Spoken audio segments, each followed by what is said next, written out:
7-8 घंटे का, और उन्हीं 7-8 घंटों में काम करना है और हर व्यक्ति पे काम। लेकिन आपकी संख्या देख के बता रहे हैं कि यहाँ मेरा प्यार बुंदेलखंड में कुछ ज्यादा है। यहाँ मेरी माए, मेरी बहनें, मेरे भाई मुझसे ज्यादा प्यार करते हैं। एक तो मेरा आपसे आग्रह है, डीजे तो बजाओ, बहुत अच्छी बात है, लेकिन डीजे के ऊपर मत चढ़ो, क्योंकि अगर गिर जाओगे तो चोट लग जाएगी, नुकसान हो जाए। तुम बार मुझे नुकसान होगा तो कुछ खराब होगा ना, तो ऐसा मत करो, कोई काम ऐसा मत करो जिससे नुकसान हो। सारे काम ऐसे करो जिससे हमें फायदा। मेरे साथ चल के आए सभी सम्मानित साथी, 2024 का चुनाव आपके सामने है। मैं तो बिना चुनाव के भी आपका हूं, आप जानते हैं। 24 घंटे 7 दिन जब आप मुझे याद करोगे मैं आपके बीच रहूंगा, यही मेरा काम है। मैं पिछले 7-8 साल से यही काम करता हूं। लेकिन मैं अपनी बात को शुरू करने से पहले अपने संतों गुरुओं महापुरुषों को नमन करता हूं, क्योंकि उन संतों गुरुओं महापुरुषों की विचारधारा को लेकर हम लोग चल रहे हैं, उनके विचार को लेकर हम लोग चल रहे हैं। और आज जो हालात हैं पूरे देश में, उनसे भी हमें खबरदार रहना चाहिए कि मुल्क में क्या हालात है। जिस तरह से सामाजिक, धार्मिक, आर्थिक आजादी को छीना जा रहा है, तो हमारे महापुरुषों के भी कुछ सपने थे इस देश में लेकर। जिन महापुरुषों की आपने बढ़िया बढ़िया मूर्तियां लगाई हैं, जिन महापुरुषों की आपने बढ़िया बढ़िया स्टैचू लगाई है, बस मैं आपसे कहना चाहता हूं उनको कभी पढ़ भी लिया करो, उनके विचारों को भी कभी जान लिया करो।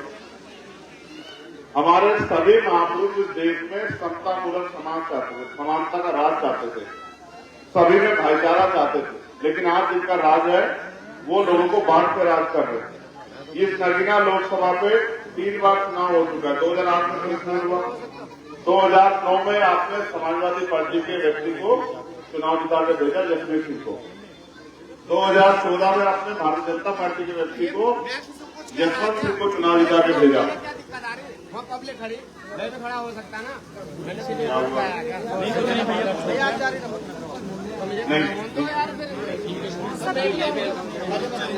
हेलो, कोई भी व्यक्ति नहीं उस पर आपके सब तरह के लोग तो एक छोड़ दो, सब उसको खड़े रहे। तीसरा, अब चुनाव हुआ गठबंधन का। आप बहुत डरे डरे रहते हो साहब, गठबंधन गठबंधन गठबंधन। तो मैंने भी बहुत प्रयास किए गठबंधन बने रहे, सारे हो सकता है भविष्य में बन भी जाए। लेकिन गठबंधन में आपने पिछली बार जिताया, किसको जिताया? किसको जिताया? वोट दिए, ऐसे आराम से क्यों बोल रहे हो? जोड़ लगा के बोल के बताओ किसको जिताया आपने? देखो भाई, ये साथ होकर खड़े रहो। फिर हेलो, कोई भी पुलिस के लोग क्या कर रहे हैं? हेलो, कोई भी व्यक्ति किसी भी तरह का कोई मेरा सभी से अनुरोध है, कृपया शांतिपूर्वक छोड़ आप इधर देखो, सब छोड़ दो। वो पुलिस का काम अपने आप कर लेंगे, छोड़ो। जानबूझ के हमारे नजदीक ठेके खोले जाते हैं कि हमारे लोग सुबह शराब पी ले, बेचारे परेशान है। ये षड्यंत्र है, इस पे भी चर्चा कर लेंगे, छोड़ो। तो तीसरा सांसद आपने गठबंधन का बनाया। अब देखो उन्होंने क्या किया, कितनी बार आपके बीच में कितनी आपकी आवाज उठाई, कितने स्कूल बनवाए, कितने कॉलेज बनवाए, कितने हॉस्पिटल बनाए, कितने इंडस्ट्रियल एरिया लगा के उद्योग धंधे आपके लिए लगवाए, कितने आपके बच्चों को रोजगार दिया, कितनी सड़कें बनाई, क्या किया ये आप बेहतर जानते हैं। मुझे किसी को बुरा नहीं। आप लोकसभा में वोट देते हैं, ये तय करके देते हैं कि भाई ये आदमी हमारी आवाज उठाएगा, ये आदमी हमारे हितों के लिए लड़ेगा। जब पूरी सरकार आपके हितों को डाका डालने वाली होती है, तो आपके लिए एक आदमी ऐसा होता है जिसको आप चुन के भेजते हैं कि वो आपके हितों में बोले। लेकिन अगर आप ऐसे लोगों को भेजोगे जो बोलना ही चाहते, तो आपकी लड़ाई कौन लड़ लेगा? बाबा साहब अम्बेडकर ने हमें वोट का अधिकार इसलिए थोड़ा दिया कि हम गुलाम को भेजे वहां। बाबा साहब अम्बेडकर ने तो अपने 4 बच्चे कुर्बानी देकर हमें वोट का अधिकार इसलिए दिया था कि जो अधिकार हमारे पास नहीं है उस अधिकार को हम राजनीतिक सत्ता में प्राप्त कर लें। बाबा साहब ने तो हमें वोट का अधिकार इसलिए दिया था कि जो तमाम तरह की जुर्म जाति हमारे ऊपर होती है, दादागिरी हमारे साथ होती है, दादागिरी को खत्म कर दें, अपना राज ले आए, मिलजुल के बना के आगे बढ़ जाए। लेकिन हम इस देश में राजतंत्र में तो हमारा पता नहीं क्या होता। राजतंत्र में तो राज लेने के लिए तलवारें चलती, भाले चलते, बंदूकें चलती। अब तो राज इस लोकतंत्र में वोट देनी, वोट देकर बदल जाता है। अगर ये भी हम नहीं कर पा रहे हैं तो फिर हम कभी राज अपना नहीं ला। आप अभी जयंती आ रही है, मैं अपनी गांव जाने से बात जरूर कहूंगा। जयंती आ रही है ना अभी, किस तारीख की है? तुम सच में मेरी मदद करना चाहते हो? क्या करोगे मेरे लिए, अच्छा बताओ। जानने के लिए ना, आप 24 तारीख की जयंती है, आप जयंती से एक रात पहले सब लोग अपने घर में 10 रुपए आपके खर्च हो जाएंगे, अपने घर को जगमग करना, दीपक जलाना, अपने घर पे बढ़िया से बढ़िया दीपक जलाना, बढ़िया बढ़िया सजाना। इसलिए सजाना, देखो मैं आपको बताना चाहता हूं किस लिए सजाना है। इसलिए सजाना है कि आपकी आने वाली पीढ़ियां आपका इतिहास जान सकें। जो हमारे छोटे छोटे बच्चे हैं उनको पता लगे कि ये आज का दिन क्या है और इसको क्यों मनाते हैं, समझते हो? अगर आप अपने उत्सव को नहीं मनाओगे तो आने वाली पीढ़ियों को क्या पता लगेगा? वो भी लगेगा कि भाई जाओ भंडारा खाओ चले आप। लेकिन गुरुजी ने क्या कहा? गुरुजी ने कहा कि पराधीनता पाप है। बैठो तुम लोग, बैठो, अब तुम डांट खाओगे, बैठो नीचे, बैठो नीचे, बैठो। जान दोगे ना, अभी देंगे जान, बैठ पहले बैठ जाओ, फिर समझ आएगा कि जान दे सकते हो नहीं दे सकते। बैठ जाओ आराम से बैठो, जैसे सीखने के भाव में बैठते हैं। तो उन्होंने कहा पराधीनता पाप है, जान ले। और रविदास दास पराधीन पे कौन करो सुप्रीम। पराधीनता का मतलब होता है गुलामी। गुलामी, अगर आप गुलामी का जीवन जीते हैं तो ये पाप है। और सतगुरु ने कहा जब तक आप गुलाम बने रहोगे आपसे कोई भाईचारा नहीं करेगा। अगर आप गुलामी के जीवन में खुश हो फिर तो अलग बात है। तो मैं अपने भाइयों से कहूंगा कि इस बार वो जयंती तो हमेशा मनाते, लेकिन इस बार ऐसी ऐतिहासिक मनाना कि हमारे बच्चे हर महीने पूछे कि जयंती कब आएगी, जयंती कब आएगी, जयंती कब आएगी, समझ रहे हो? उनको ऐसा याद रहे कि हमारे भी गुरुओं ने कुछ किया। अच्छा, गुरु जी ने 600 साल पहले इस देश में बेगमपुरा राज, कौन से राज की? बेगमपुरा। बेगम का मतलब होता है जहां कोई गम ना, जिसके लिए उन्होंने एक वाणी कही, ऐसा चाहूं राज में जहां मिले समन्वयन और छोटे बड़े सरसों बसे रविदास रहे प्रसन्न। ऐसा राज आना चाहिए जहां कोई ऊंच नीच ना हो, कोई छोटा बड़ा ना हो, कोई गरीब अमीर ना हो, किसी को भय ना हो, किसी को लालच ना हो, कहीं लूटपाट ना हो, किसी बहन बेटी का अपमान ना हो, कहीं किसी की हत्या ना हो, किसी को तन ढकने के लिए कपड़े की, पेट भरने के लिए अन्न की, सर ढकने के लिए छत की, किसी तरह की समस्या ना हो, ऐसा राज आए जिसको उन्होंने नाम दिया बेगमपुरा राज। अब आपको पता नहीं तो आप कैसे लाओगे भाई? ठीक है, तो उस दिन हमें अपने घरों पे लिखना है 24 तारीख को कि बेगमपुरा राज लाना है। क्या लिखोगे? क्या लिखोगे अपने घरों पे, बताओ? तो फिर आपके बच्चे पूछेंगे भाई ये बेगमपुरा होता क्या? फिर उनको बताना कि 600 साल पहले गुरुजी कह के गए और उसी बात को डॉक्टर बाबा साहब अम्बेडकर ने संविधान में लिखा कि इस देश में जाति धर्म के आधार पर कोई ऊंचा नीचा नहीं हो सकता है, जाति धर्म के आधार पर कोई छोटा बड़ा नहीं हो सकता, हर इंसान बराबर है और इंसानियत सबसे बड़ा मजहब है। ये तब होगा जब बाबा साहब अम्बेडकर को मानने वाले लोग खबर कसेंगे। और याद रखो, दो दुश्मन में फर्क कर लो। समीर भाई कह रहे थे बहुत अच्छी बात है, मैंने आज उनको सुना, जिससे जो हमारा अपना है, जो हमारा भाई है, जिनके साथ हमें मिलकर काम करना है, उनके साथ किसी विवाद में नहीं जाना। दो सगे भाई अगर सुबह लड़ लेते शाम को बैठ जाते, नहीं बैठ जाते एक कमरे में, एक थाली में रोटी खा लेते, नहीं खा लेते। ऐसा प्यार पैदा करो तब जाके राज आएगा। और आप चाहते नहीं चाहते राज आए? बताओ कितने लोग चाहते हैं राज आए? हाथ खड़ा करो। तो ये राज लाने के लिए कीमत भी तो चुकानी पड़ेगी, नहीं पड़ेगी? बताइए मौलाना साहब, चुकानी पड़ेगी नहीं पड़ेगी? बिना कीमत चुकाए राज आता है क्या? तो कीमत चुकाने के लिए तैयार करो। असली लड़ाई यही है। एक तो तुम्हें ये करना है, ये तो बता दिया तुम्हारी ताकत नहीं, तुम मुझसे प्यार करते हो, तुम मुझे ताकत देना चाहते हो। लेकिन ये भाजपा के लोग क्या कर रहे हैं, ये वोटर लिस्ट में से नाम कटवा दे रहे हैं, जो वोट उनके खिलाफ है उसका नाम कटवा दे रहे हैं और अपने व्यक्ति के 2-2 वोट बनवा दे रहे हैं। ठीक है, एक तो आपको चिन्हित करना है, नई वोटर लिस्ट निकलवानी है। ठीक है, उसमें नाम चेक करने घर घर जाके, यही है असल काम, असल लड़ाई यही है। डांस करके नारा लगाने से कुछ नहीं होगा, समझे? वोटर लिस्ट हाथ में लेके के घर जाना है, चेक करना है किसी का वोट तो नहीं कटा, वोट मिलाना है। ठीक है, दूसरा, जो बहन भाई 18 साल से ऊपर के हो गए उनका वोट बनाना अपनी अपनी ताकत पे, यही है तो लड़ाई। इसे ऐसे आएगा राज। तीसरा, जो वोट डुप्लीकेट बन गया है, चेक करके आप सबको जानते हैं, उसका वोट कटवाने के लिए एप्लीकेशन करनी है। अगर आपने काम कर दिया, मैं गारंटी लेके कहता हूं, आप अपना बूथ जीत के आओगे। जब आप अपना बूथ जीतोगे तो हम ये चुनाव भी जीतेंगे, हमारा डंडा झंडा मजबूत रहेगा और आपकी बात को कहने वाला आपका भाई चंद्रशेखर आजाद दिल्ली के सदन में जाके आपके हाथों के लिए दौड़ता भी आपको नजर आएगा। ये सब आपके हाथ में है, मेरे हाथ में नहीं है। मेरा तो वोट भी नहीं है, समझ रहे हो? यहां तो मैं आपके भरोसे हूं। आप बताओ, आप मेरी मदद करोगे नहीं करोगे?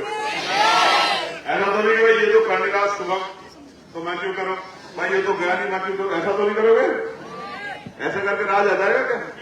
अच्छा, आप इनसे बात कर ली, ये जो बहनी मां को बैठी, बहुत सारे सपने होते हैं हर इंसान के पास। गरीब के लिए सपने होते हैं, उसके भी सपने होते हैं, उसके घर में सुख सुविधाएं आए, उनके अच्छे मकान बने, अच्छा भोजन मिले, उनके पास भी साधन संसाधन हो, उनको पढ़ने का अवसर मिले, नौकरी करने का। कौन देगा तुम्हें नौकरी रोजगार? बताओ, है किसी को तुम्हारी परवाह?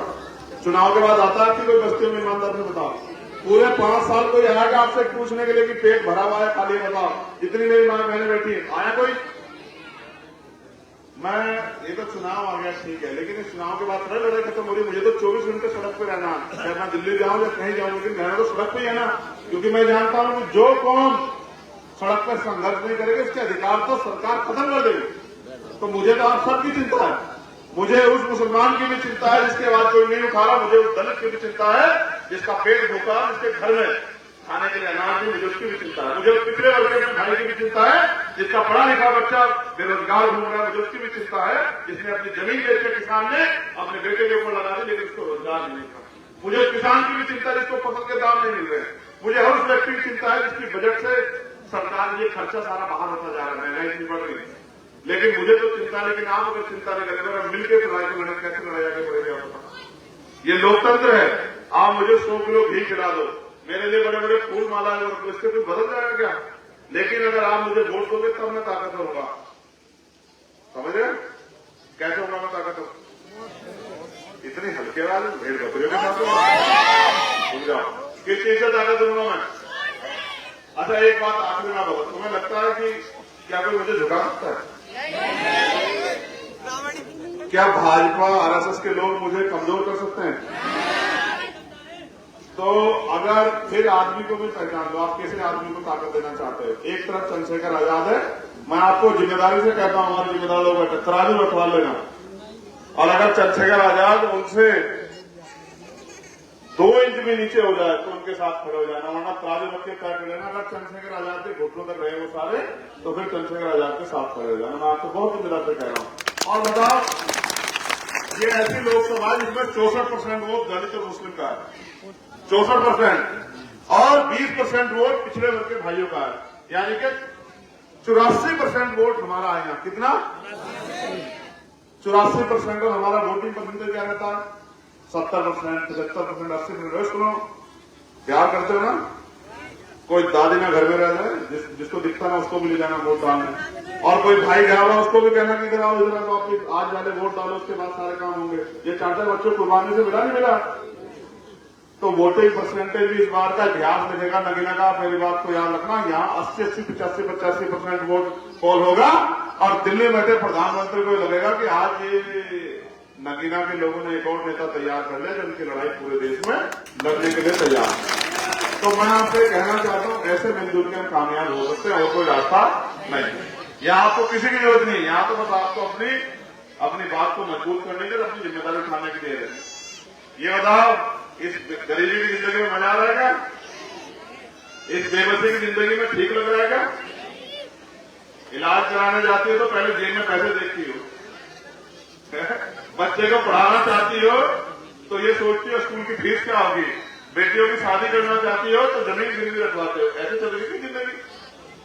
ये सारी एक झटके में खत्म हो सकते हैं, क्योंकि जो पैसा सरकार खर्च करती है वो पैसा जनता की टैक्स का होता है। ये मेरे साथी बार बार आपको बताते रहेंगे आगे। मेरा एक काम है कि मैं अपने आप अपनी जिम्मेदारी को अदा करा, आपकी अपनी जिम्मेदारी को अदा करो। बताओ, हाथ उठाओ जो हमारे साथ। रुक जाओ, इनको आप मत उठाओ, पहले बहनों माओ से पूछ लो। ये भूल जाते हैं, इनका मुझे बहुत डर है। जो एक हाथ उठाएगा वो हमारे खिलाफ माना जाएगा, जो दोनों हाथ उठाएगा उसी को हमारे पक्ष में माना जाएगा कि वो हमारे पक्ष में। अब मैं देखो 2 हाथ, अच्छा ये टोपे वाले नहीं उठाया हमारी मां ने, और इनके बराबर में हरी साड़ी वाली हमारी अम्मा भी नहीं उठा रही है। नहीं, दोनों हाथ बाहर उठा के रखो तभी मानूंगा मैं ऐसे मानूंगा ही नहीं। एक अम्मा बच्ची है, ये इसका हाथ में उठा, देखिए भाई क्या मामला है। अच्छा, और तेरा हाथ नीचे क्यों हो गया अभी से? अच्छा ठीक, चलो हाथ नीचे करो। अब मैं अपने भाइयों से पूछना चाहता हूँ, बताओ मदद करोगे नहीं करोगे? जो दोनों हाथ उठाएगा उसे की मानो बता दीजिए। और ये जो बहनें खड़ी हैं उनको पूछना चाहता हूँ, अपने बच्चों के भविष्य की चिंता करोगे नहीं करोगे? बताओ, क्या इस देश में हम गुलामों की तरह जीना चाहते हैं या स्वाभिमान सम्मान की तरह के साथ जीना चाहते हैं? बताओ, तो स्वाभिमान सम्मान कैसे बचेगा? भारतीय जनता पार्टी संविधान खत्म कर देगी।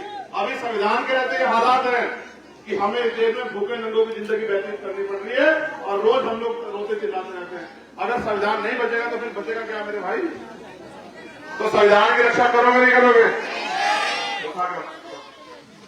बताओ, हमारा चुनाव चिन्ह क्या है? बताओ, जो जवाब चुप हो जाओ, इसे पूछना। कुछ और तो नहीं दिख रहा है इसमें? पक्का कुछ और तो नहीं दिख रहेगा वहां जाके? नहीं भी बता दो, अगर धक्का देना है भी दे दो, ना धोखा देने की कोई जरूरत नहीं है। पक्का क्या है हमारा चुनाव चिन्ह? बताओ। अच्छा ये बताओ, कोई पैसे वाला आया क्या आएगा? लोग 5-5, 4-4 हजार रुपए ले लो, छोटो कम से कर। पक्का? अच्छा कौन पैसे, अच्छा अगर पैसे कोई देगा तो ले लीजिए। मेरी बात सुनो, एक मिनट सुन लो पहले, एक फैसला ले लियो। वो पैसे भी उनके लिए, वो पैसे भी हमारी मेहनत के, जो उन्होंने भ्रष्टाचार करके बता रखे। आप उन पैसों को ले लियो, मैं आपको जिम्मेदारी से कह रहा हूं, आप पैसा ले लियो मगर वोट अपने चंद्रशेखर आजाद को दिए। दोगे नहीं दोगे? बताओ। पैसे रख लियो, अगर खाते किसने पैसा मांग लिया तो कहते हैं मेरा भाई आवा चंद्रशेखर, वो देगा पैसे। समझिए, ठीक है? तो ये तो हो गया हमारा चुनाव चिन्ह। किसे किसे पता लग रहा है? बताओ क्या है चुनाव चिन्ह? आप बता दो क्या है चुनाव चिन्ह? ये अलादीन का चिराग जैसा लगता है। इधर ये केतली ताकतवर होगी तो चंद्रशेखर आजाद इतना ही ताकतवर हो जाएगा जितना वो हो अलादीन के चिराग वाला। ठीक है? अब इधर देखो जल्दी, क्या लिखा हुआ है? बताओ, आप बताओ क्या लिखा हुआ है? Very good, very good. देखो बात सुनो, जिनका मुकाबला कर रहे हैं ना वो धन्ना फेंक लोग, सारी मीडिया उनकी है नहीं है? बताओ आप मुझे, सारी माफिया उनके पास है या नहीं है? पूरी सरकार, पूरे साधन उनके पास है या नहीं है? तो भाई उनका मुकाबला कैसे करेंगे? गरीब लोगों का मुकाबला कैसे करेंगे? तो मुकाबला ऐसा करेंगे एक दूसरे की मदद करके। तो आप चाहे 1 रुपए की मदद करो, कितने पैसे की, लेकिन इस लड़ाई में मेरा सहयोग जरूर करो, जिससे कि मेरी हिम्मत बढ़े कि मेरे लोग मेरे साथ। जब आप हर आदमी की आपके दरवाजे में कोई आ जाए कि आप मेरी मदद करो, तो उसकी मदद करते हो, जिसको जानते नहीं तो फिर आप नहीं करोगे, नहीं करोगे। तो चाहे आप 1 रुपए की मदद करो, सीधे वालों काम नहीं चुका मजाना चाह, समझ गए? लड़नी लड़ने बताओ, पहले लड़नी नहीं लड़नी लड़ाई? ऐसा कहा बात करो, मुट्ठी बंद करो। पक्का कोई घर ना बदल, जहां तक मजा हाथ जोड़ जोड़ के, समझ गए?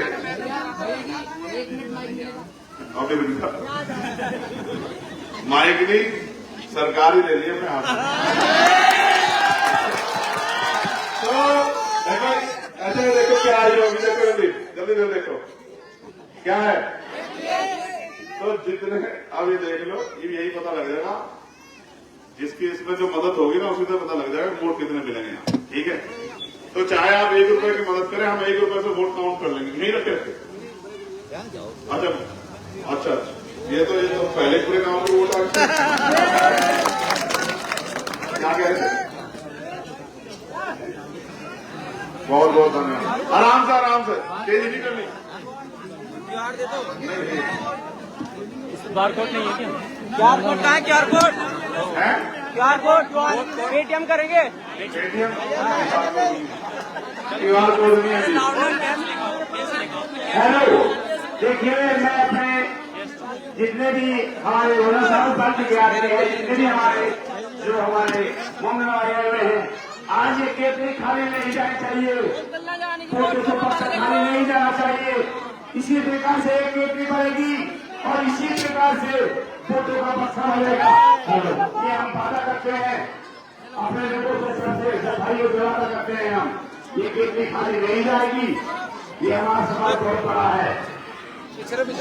हाँ, भारत साहब का सहयोग जितना हो सके उनका सहयोग करें और हौसला बढ़ाएं। ये केतली बढ़ाएंगे तो वजन वाला होता है। ये हमारी गरीबों की मसीहा है, ये हमारा वादा है और हम वादे में नहीं चूकेंगे। हम केतली अपने मेहनत की कमाई से भरेंगे और अपने चंद्रशेखर भाई को भारी मतों से विजयी बनाएंगे। जो आने वाले 2024 के इंतजाम में भारी मतों से विजय बनाकर उन्हें कामयाब बनाएंगे। इससे हमारे भाई चंद्रशेखर हमारे अधिकार के लिए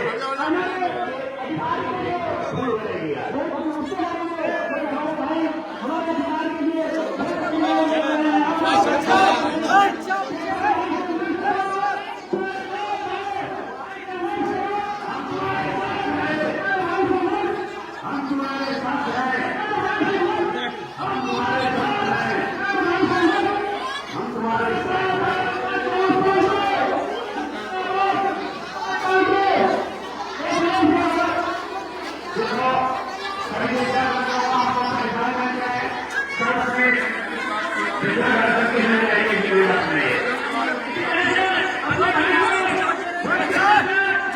Jump!